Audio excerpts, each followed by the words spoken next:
کبھی آپ نے غور کیا ہے کہ بعض اوقات ہم کوئی فیصلہ صرف اس وجہ سے کر لیتے ہیں کیونکہ سب سے پہلے ہمیں ایک خاص نمبر، ایک خاص قیمت یا ایک خاص رائے سننے کو ملتی ہے، اور پھر چاہے بعد میں ہمیں کتنی ہی نئی معلومات کیوں نہ مل جائیں، ہمارا دماغ بار بار اسی پہلی بات کے گرد گھومتا رہتا ہے۔ یہ اتفاق نہیں ہے، یہ انسانی دماغ کا ایک دلچسپ مگر طاقتور نفسیاتی کھیل ہے۔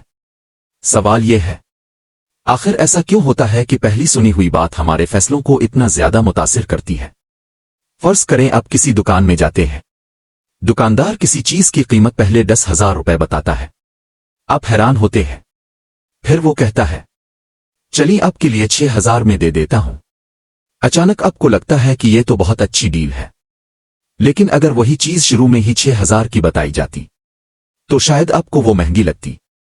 یہی وہ جگہ ہے جہاں انسانی دماغ کی ایک مشہور نفسیاتی کمزوری کام کرتی ہے۔ سائیکالوجی میں اسے اینکرنگ بائیس کہا جاتا ہے، یعنی ہمارا دماغ پہلی معلومات کو ایک اینکر یعنی لنگر کی طرح پکڑ لیتا ہے، جیسے سمندر میں جہاز کو ایک لنگر روک لیتا ہے۔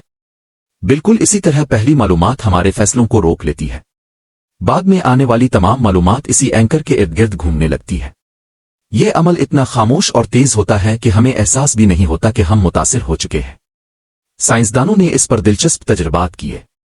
ایک تحقیق میں لوگوں سے سوال پوچھا گیا کہ دنیا میں کتنے ممالک ہیں، مگر سوال پوچھنے سے پہلے ان سے ایک بے ترتیب نمبر دکھایا گیا۔ جن لوگوں نے پہلے چھوٹا نمبر دیکھا انہوں نے کم اندازہ لگایا، اور جنہوں نے بڑا نمبر دیکھا انہوں نے زیادہ اندازہ لگایا، حالانکہ وہ نمبر اصل سوال سے بالکل غیر متعلق تھا، لیکن پھر بھی دماغ نے اسے ایک اینکر بنا لیا۔ یہی وجہ ہے کہ دنیا میں مارکیٹنگ، سیاست، کاروبار اور حتیٰ کہ روزمرہ زندگی میں بھی لوگ اس نفسیاتی اصول کو استعمال کرتے ہیں۔ اشتہارات میں آپ اکثر دیکھتے ہوں گے، پہلے قیمت 20,000، اب صرف 9,000۔ اصل مقصد یہی ہوتا ہے کہ آپ کے دماغ میں ایک بڑا نمبر ڈال دیا جائے تاکہ بعد والا نمبر سستا لگے۔ لیکن کہانی یہاں ختم نہیں ہوتی۔ اینکرنگ بائیس صرف خریداری میں نہیں، یہ ہماری زندگی کے بڑے فیصلوں میں بھی شامل ہوتا ہے۔ کبھی کسی کے بارے میں پہلی بار کچھ سنا ہو اور پھر بعد میں اسی بنیاد پر اس کے بارے میں رائے بنا لی ہو۔ اگر کسی نے شروع میں کہا کہ وہ انسان بہت مشکل مزاج ہے، تو بعد میں اس کا ہر رویہ ہمیں ویسا ہی لگنے لگتا ہے، اور اگر شروع میں کسی نے کہا کہ وہ بہت اچھا انسان ہے، تو ہم اس کی غلطیوں کو بھی نظر انداز کر دیتے ہیں۔ یعنی ایک چھوٹی سی پہلی معلومات ہماری پوری سوچ کو متاثر کر دیتی ہے۔ روحانیت ہمیں یہاں ایک گہرا سبق دیتی ہے۔ بہت سے دانشور کہتے ہیں کہ انسان کی اصل آزمائش یہی ہے کہ وہ اپنی پہلی سوچ کے قیدی نہ بنے، کیونکہ پہلی سوچ اکثر ادھوری ہوتی ہے۔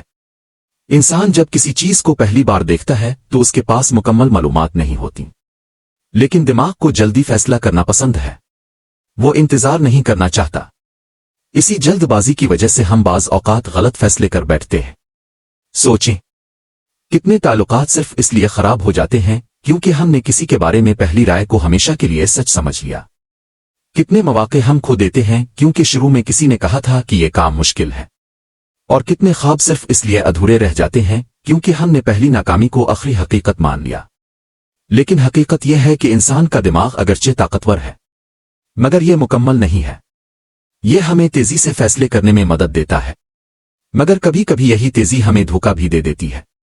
اصل ذہانت یہ نہیں کہ ہم فوراً فیصلہ کر لیں، اصل ذہانت یہ ہے کہ ہم اپنے دماغ کے اس کھیل کو پہچان لیں۔ جب بھی آپ کو محسوس ہو کہ آپ کسی چیز کے بارے میں صرف پہلی معلومات کی بنیاد پر فیصلہ کر رہے ہیں، تو تھوڑا رک جائیں، خود سے ایک سوال پوچھیں، کیا میں حقیقت دیکھ رہا ہوں یا صرف پہلی بات کے اثر میں ہوں؟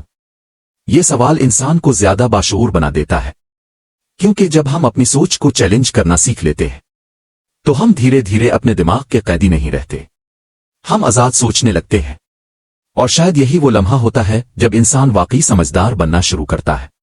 یاد رکھیں، پہلی معلومات ہمیشہ مکمل سچ نہیں ہوتی، کبھی کبھی وہ صرف ایک اینکر ہوتی ہے جو ہمارے ذہن کو ایک جگہ روک دیتی ہے، اور جو انسان اس اینکر کو پہچان لیتا ہے وہ زندگی کے سمندر میں زیادہ آزادی سے سفر کر سکتا ہے۔